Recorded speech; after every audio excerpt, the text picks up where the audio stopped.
9h16. Dentre as várias cores designadas ao mês de setembro está o amarelo. A campanha lembra a importância da prevenção ao suicídio. No dia 10 deste mês, inclusive, está marcado oficialmente o Dia Mundial de Prevenção ao Suicídio. Todo ano, 13 mil brasileiros tiram a própria vida. De acordo com dados da Associação Brasileira de Psiquiatria, quase 97% dos casos estão ligados a transtornos mentais.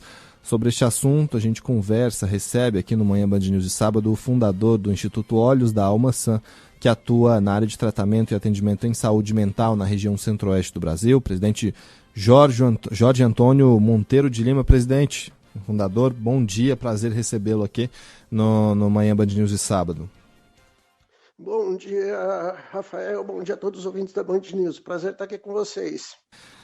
Jorge, para a gente começar a nossa conversa aqui, esse mês tem essa bandeira importante, essa mensagem importante que sempre há como procurar alguma saída, né, que não seja aquela saída fatal. Eu queria que você falasse um pouco mais da campanha em si, do Setembro Amarelo, para a gente começar aqui já deixar claro para os nossos ouvintes do que se trata e da importância de se sensibilizar para esse tema. Bem, Rafael, nós estamos lidando com o Setembro Amarelo, que foi uma normativa da Organização Mundial de Saúde, que inclusive também virou toda uma discussão dentro da própria área de saúde, Ministério da Saúde e várias outras entidades. Eu sou um dos coordenadores regionais do Setembro Amarelo, aqui na região centro-oeste. E o que visa a campanha? É conscientizar e prevenir crises mais agudas na área de saúde mental. A mais aguda delas, infelizmente, é o suicídio. Então, a campanha visa exatamente conscientizar e prevenir sobre o processo. Só que esse ano, nós temos feito isso desde 2018, né, detalhe, isso foi uma mudança, inclusive, no paradigma, porque existia todo um cenário de que não se podia discutir, não se podia falar, isso era um mito. A própria Organização Mundial de Saúde jogou isso por terra, haja visto que houve uma escalada do número de casos mais graves de saúde mental, e esse ano nós tivemos que antecipar a campanha, nós estamos em campanha desde o mês de março. Junto com o CVV e outras 14 entidades, Universidade de São Paulo, USP, Universidade de Brasília, Universidade Federal do Paraná e mais 14 entidades. Jorge, a gente às vezes não tem noção do poder que a mente exerce sobre o corpo, acaba desprezando isso quando nos damos conta que estamos numa situação de vulnerabilidade causada por um transtorno mental, pode ser já ali num estágio mais avançado. Eu queria que você falasse para os nossos ouvintes aqui também quais os sinais de que a gente tem que procurar um especialista para cuidar da nossa saúde mental, quais os principais sintomas de que a coisa não está tão bem quanto a gente imagina que esteja. Olha, perda do sono, insônia, muita ansiedade, desespero, vários casos que nós temos acompanhado, a pessoa fica isolada, ela para de se relacionar, ela rompe vínculos importantes, de uma certa forma, de um jeito mais simplista, esses são os principais indicativos que a coisa não está bem, porque, Rafael, nós somos seres gregários, é muito importante a gente ter uma socialização básica, ter amigos, sabe, ter aquela conversa amiga de vez em quando, que no final do expediente você encosta num boteco, aí senta com um amigo, desabafa, troca, né? Nós temos hoje uma crise na sociedade de empatia, de escuta, sabe essa coisa gostosa da gente conversar, trocar com os amigos, trocar com as pessoas, ou mesmo com os nossos familiares. Então todos esses sinais vão mostrando que a pessoa é muito isolada, que ela está muito ansiosa, que ela não está bem, né? Várias pessoas com depressão têm uma forte tendência a entrar numa crise de saúde mental mais grave. Para quem está no entorno, o senhor citou, por exemplo, aqui a empatia, né? Para quem está no entorno dessas pessoas, fica meio sem saber quando esses sinais começam a aparecer. Qual a recomendação que os especialistas como o senhor dão para as pessoas que estão no entorno dessas que estão sofrendo emocionalmente, psicologicamente, que cartilha, digamos assim, há que se seguir? Olha, Rafael, eu vou falar uma coisa bem clara para todos os ouvintes.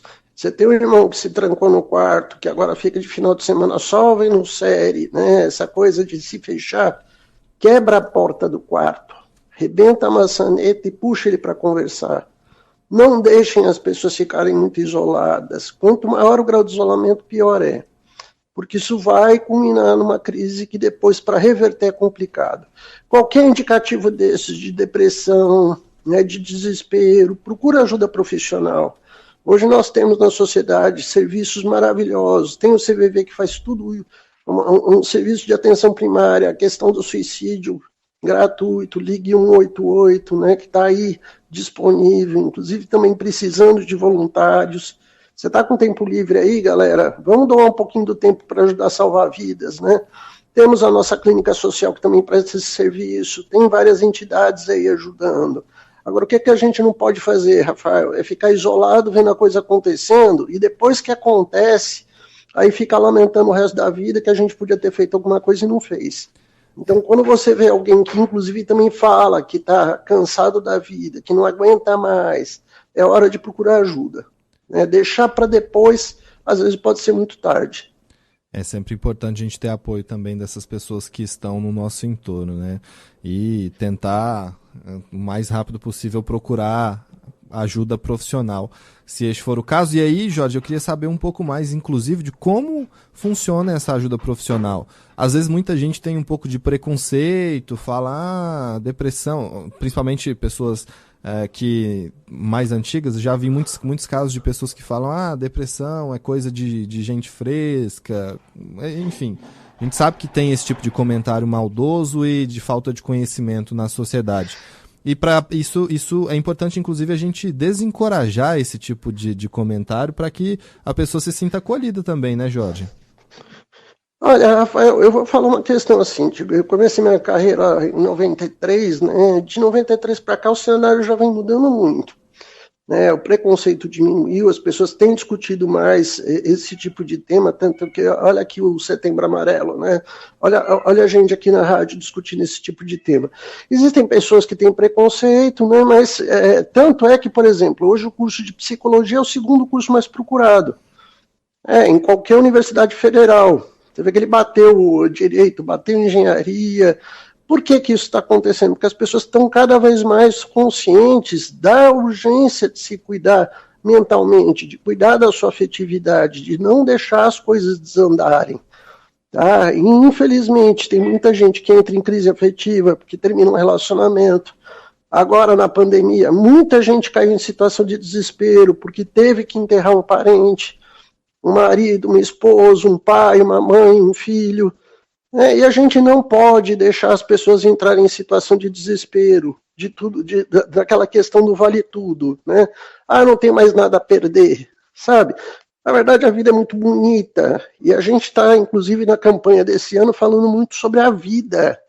Voltar a valorizar a vida, voltar a valorizar a afetividade, os vínculos sociais, os relacionamentos sadios. Infelizmente, a gente está numa sociedade muito polarizada, onde todo mundo virou especialista em brigar. E cadê o abraço, cadê o beijo, cadê o afeto, cadê o carinho, cadê o respeito? E nós temos lutado para voltar a trazer isso para a nossa sociedade.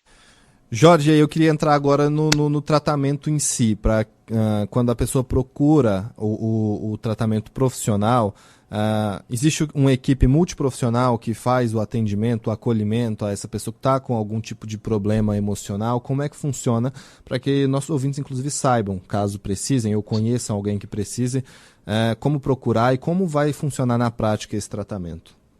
Bom, o tratamento é feito por uma equipe multiprofissional. Ele envolve, a priori, a medicação, que normalmente é prescrita por um psiquiatra, um neurologista ou um clínico geral. Tá? Psicoterapia, feita por normalmente um psicólogo especialista na área de saúde mental. Não é qualquer psicólogo ou qualquer colega que dá conta, porque essa é uma subespecialidade. Nós trabalhamos também com atividade física. Você sabe que um fator que agrava esses quadros é sedentarismo, né? Uhum. Então, a atividade física ajuda também muito. procurar ações de lazer e integração social, né? Toda a discussão que a Organização Mundial de Saúde faz sobre o protocolo de atendimento é multidisciplinar, é olhando o ser humano na sua totalidade, de uma forma holística. Isso é muito legal. Então, todo o nosso trabalho hoje pautado, e não só nosso, aqui do Instituto Olhos da Maçã, mas de todas as entidades sérias, ele não é fracionado. Ele envolve essa totalidade, essas equipes multiprofissionais. E isso dá resultado, e inclusive resultados rápidos, tá?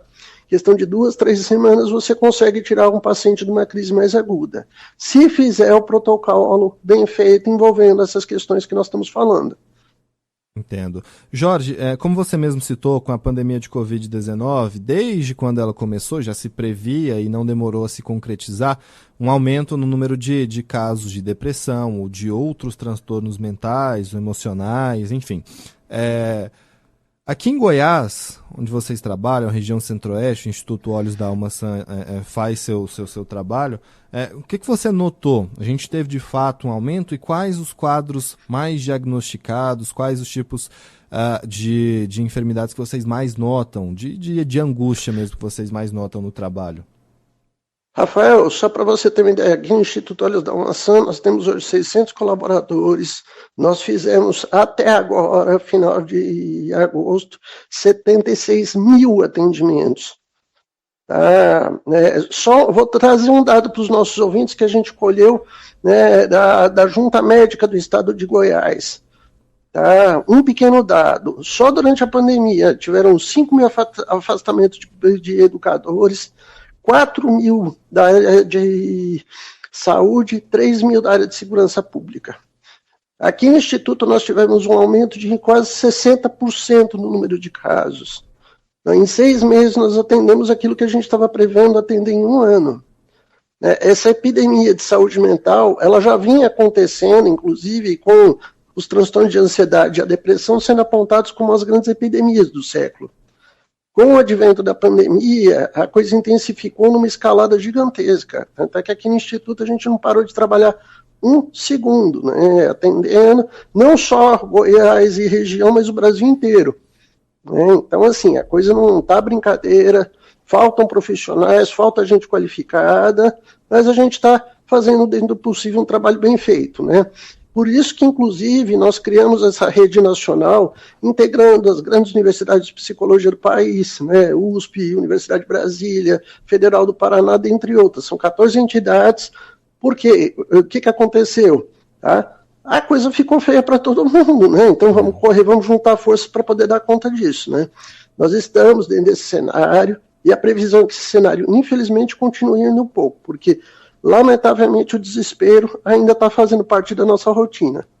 É até isso que eu queria abordar com o senhor, exatamente isso, porque a gente já vivia, como o senhor disse, e outras pessoas especialistas na área também apontavam, a gente vivia já essas epidemias de transtornos mentais, saúde emocional. Sim. Também, e a Covid ela só agravou o cenário por conta de tudo aquilo que foi nos imposto de uma hora para outra, que esse cenário malévolo que a gente tem vivenciado desde o ano passado.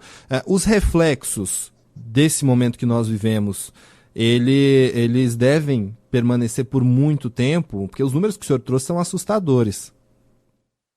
Sim, os números são assustadores. Rafael, nós tínhamos um planejamento de atender em torno de 70 mil pessoas esse ano.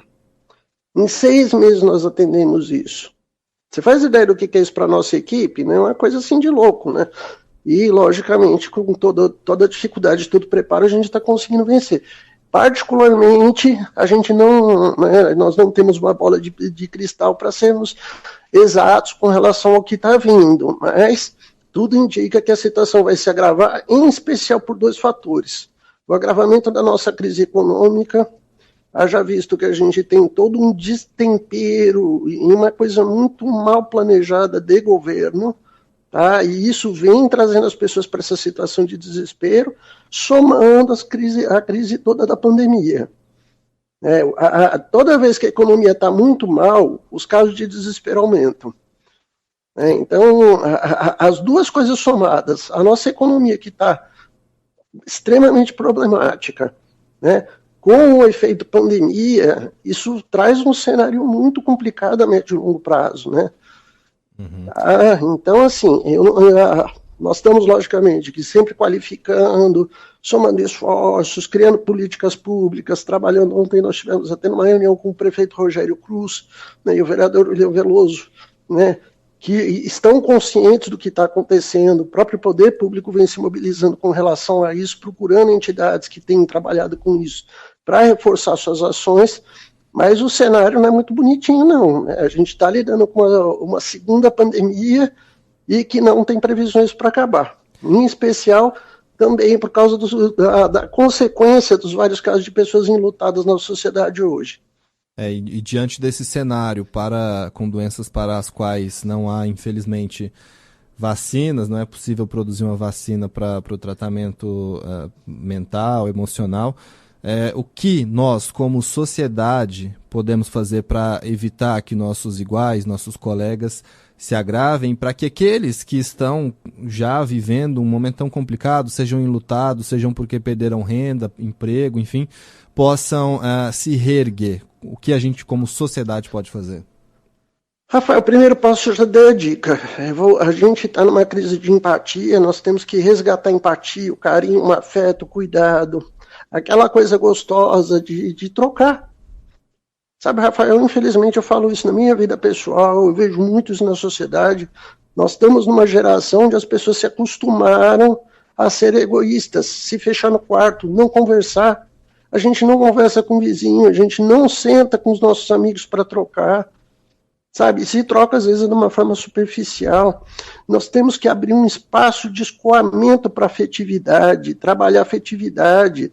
Isso podia ser desenvolvido nas igrejas, nos clubes, nas instituições de ensino, e não vem sendo feito. Tá? Outra questão é trazer alegria para a vida. Uma das coisas que eu mais vejo, eu procuro manter isso na minha vida, eu tenho um trabalho muito difícil, muito complicado, né? É pesado lidar com isso. Uma das coisas que eu mais me esforço, inclusive porque aprendi isso, tratando pessoas com depressão. Cadê a alegria? Sabe, hoje parece que é pecado você sorrir, você gargalhar, contar piada, sabe? Tô falando um tema sério, sim, isso é muito sério. Se você perder sua alegria, você adoece.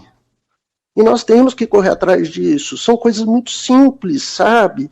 E eu vejo que isso hoje, a sociedade hoje tem tanta crítica, tanta gente xingando, tanta gente, sabe, que não sabe hoje relevar certas coisas, né? Isso é muito complicado. Então, se você conseguir, né, manter uma socialização, né, se for o caso, fazer até uma terapia preventiva, tá? Se cuidar, manter uma pitada de alegria, fazer coisas que você gosta, a chance de você agravar com isso tudo é menor. E detalhe, Rafael, isso não tem a ver com classe social, não tem a ver com religião, não tem a ver com idade. Isso cabe para adolescente e cabe para pessoa da terceira idade de todas as classes sociais. Acho muito, muito importante sua mensagem, Jorge.